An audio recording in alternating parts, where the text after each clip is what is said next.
afin de sauvegarder votre site internet, mais également d'en faire des archives, de faire des planifications de sauvegarde. Je vous conseille l'extension qui s'appelle Duplicator Pro, qui est vendue par Snapcreek. Donc c'est snapcreek.com. Donc ici, on voit qu'elle peut faire du scheduler, donc faire des planifications. Vous pourrez facilement déplacer votre site d'un endroit à l'autre. Par exemple, une fois que vous aurez fini de faire votre site en local, vous pourrez faire une sauvegarde, récupérer les 2 fichiers de sauvegarde, les placer sur votre serveur et les restaurer sur votre serveur. Maintenant, cette application est payante. Donc ici, on voit que si vous utilisez une version personnelle, vous avez une année de mise à jour et une année de support pour 3 sites internet. Si vous utilisez les autres versions plus grandes, vous aurez plus de sites et de supports. Nous, on a acquis cette solution-là, donc c'est pour ça qu'on peut vous offrir, si vous hébergez votre site chez nous, on peut vous offrir l'installation de Duplicator Pro, et après vous pourrez sauvegarder vos archives, votre site, comme vous voulez. Donc, une fois que vous l'aurez acheté, il faudra vous créer un compte, vous pourrez télécharger l'extension. Alors ici, maintenant, j'ai téléchargé l'extension, on va choisir notre fichier d'extension.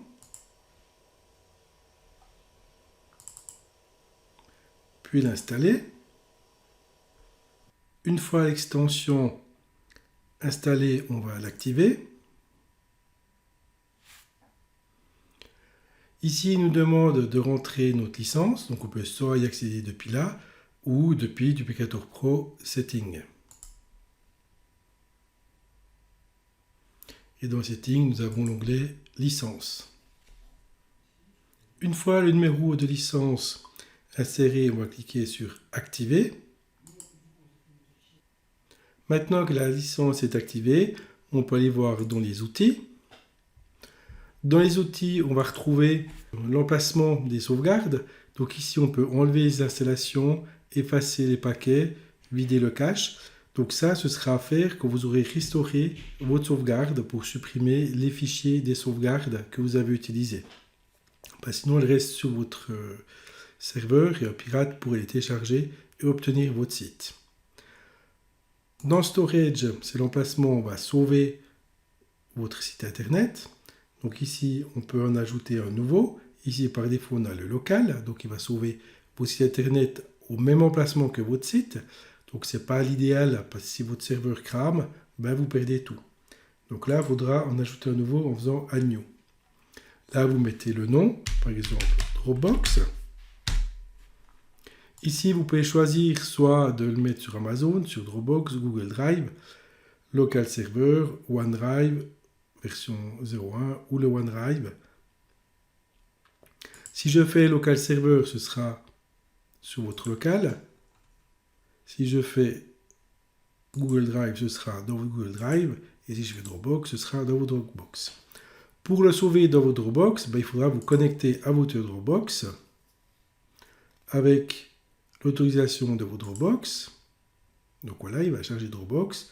Ici, vous mettrez votre email, votre mot de passe, vous ferez vous connecter. Et ici, il va se connecter. Ensuite, vous placerez le code que vous avez reçu et finaliser la sauvegarde. Moi, je vais simplement sauver, même si ce n'est pas complet. Voilà. Si je retourne dans Storage, maintenant, je vois Dropbox. Bon, il me dit qu'il y a une erreur, etc., mais c'est pas grave, parce que je n'ai pas été jusqu'au bout.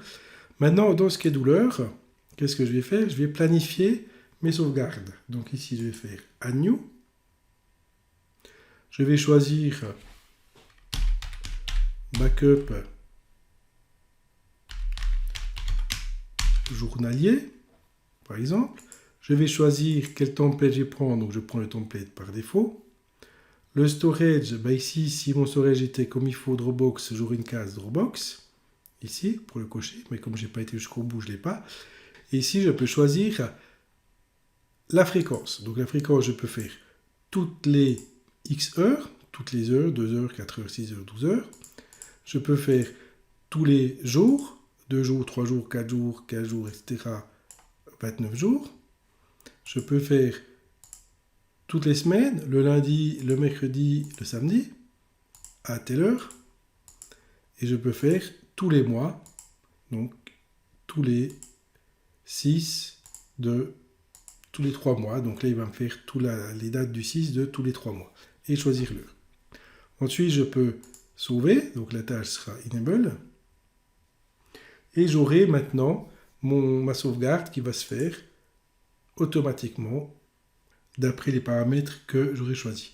Ici, je peux lancer manuellement. Donc, si je vais Run Now, il va me lancer ma sauvegarde maintenant.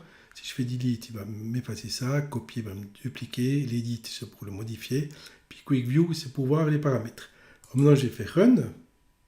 Je vais faire OK.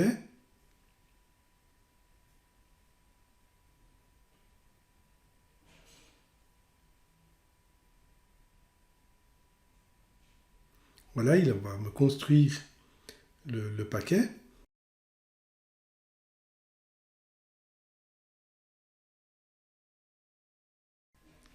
Une fois ma sauvegarde effectuée, je peux télécharger mes 2 fichiers. Donc j'ai un fichier zip qui contiendra toute l'archive du site internet. Et ici, il faut que j'autorise, j'aurai un fichier PHP qui contiendra l'installation de mon site internet.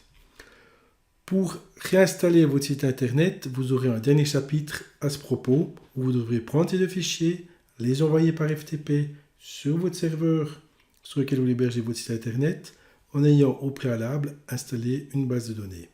Et ensuite, on lancera ce installer.php et ça va nous restaurer tout notre site internet sur le nouveau serveur.